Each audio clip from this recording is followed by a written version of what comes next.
Just how special the night is this that you get to go into the South Carolina football game? Well, no doubt, it's a very prestigious honor, great honor. I'm just happy that committee selected me as a Hall of Famer. It's very nice when someone recognizes what you did on football field. So I mean, it says it all. It's a select group, very small fraternity. I'm just proud to be in it.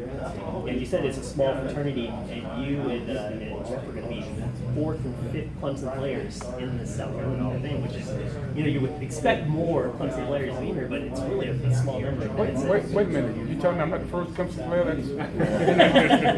No, I'm teasing. Well, you know what? Hopefully that, as time goes on, more Clemson guys will be inducted. But, I still have a little bit more time. So hopefully some more get in. When you look at the last few years of this program, I know you still keep up with it a little bit. They're kind of known as an offensive team, but so many great defenders are getting pumped out, specifically on the defensive line. You look at Grady Jarrett, Vic Beasley, a guy who took the record, and then looking at Shaq and Kevin Dodd coming out this year. I mean, what a little bit of fun. Anybody that knows football knows that the defensive line controls the team. So you shouldn't be surprised about that. But no, I think as far as Clemson goes, their defensive line, I mean, they have a great history of turning out, productive guys. I just saw my old coach, Coach Ford. He was a great coach. One of the best defensive line coaches I ever had at Clemson was Tom Harper. He coached my brother as well. And they just have a knack for finding good defensive players, defensive linemen. You see Shaq and Kevin coming out in the draft, coming up in a week now. Well, what do you see out of their game? How do you think that translates to the pro level? What are the differences between playing D-line now and playing when you did? Well, I think Shaq as well as Dobbs, I think both of those guys could probably play inside or out. When I came out as a defensive end, I played my first year in Cleveland, and then after Bud Carson came, went to a 4-3, I played defensive tackle. And I see the same type of players in Dobson and Shaq. Those guys are much taller, but they can handle probably another 20, 30 pounds to play inside. So my game and looking at their game, it's pretty similar. I mean, my forte was coming off the ball quickness. These guys, I watch these guys, they have great moves and tenacious players. So they'll be fine on the next level, I guarantee you. Continue to work hard, they'll be fine. I'm sorry. Like 4 or 5 players from Clemson currently. Two of them are Perry's now. Two of them are Perry's. Talk about that. I mean, really can't hold it over your head anymore that he's in the Hall of Fame. You know what? I guess he can hold one thing over my head. That's the Super Bowl ring. But the thing I can hold over his head is Player of the Year in Pro Bowl. So I don't know which one is better, but you know what?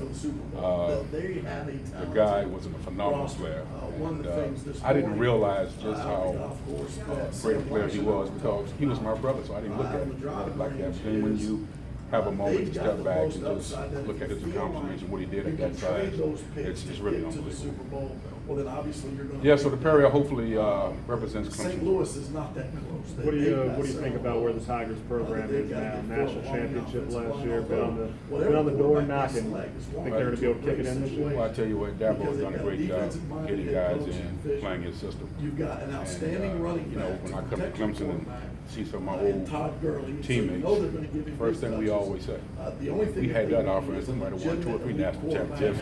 I mean, guys scoring 35, 40 points a game. We be struggling with 10, 15 points a game, but it's great to see. I enjoy coming and watching the guys play. I'm looking for another national championship, absolutely. What are the big differences you see just from the way the college game is played now from when you played? What are the things you don't like to see and maybe some of the things that you think are better? As a defensive player, I think that college, well, and also pro, and we presume that I think they have just Carson Wentz, and you can flip flop. What's the right word? I don't. That you want. I think that it's a little softer now than when I was playing, because now I asked Coach Weiss out there. I said, Coach, have you ever seen offenses would not never. run many plays, passing plays over the middle, because that safety might be sitting there, that middle linebacker. So there was an intimidation factor. And I think now they've taken some of that intimidation factor out of the game. So because from that standpoint, St. Louis I think that's hurt the game a little bit. Because GM, as a defensive the head player, coach, as well when as I get his an staff, opportunity to hit is gonna someone, be fired I want to hit someone. Yes, Because I you want to don't be give safe. up that type of I want to money. make sure You don't that, you give know up what, that many these draft guys are picks not and then fall on your injured or face. anything So like that. return. But The ROI, I would love to play the that would wood be when I get an exponentially. opportunity. They better And now be you right. can't have Because an if they're opportunity. not, I mean, to heads get are thrown gonna out the roll game. this time next year. I mean, think about it. Your helmet comes off, you got to go out for a play. What kind of rule is that? So I mean, they're looking at player safety, but sometimes it's a little excessive. Do you think those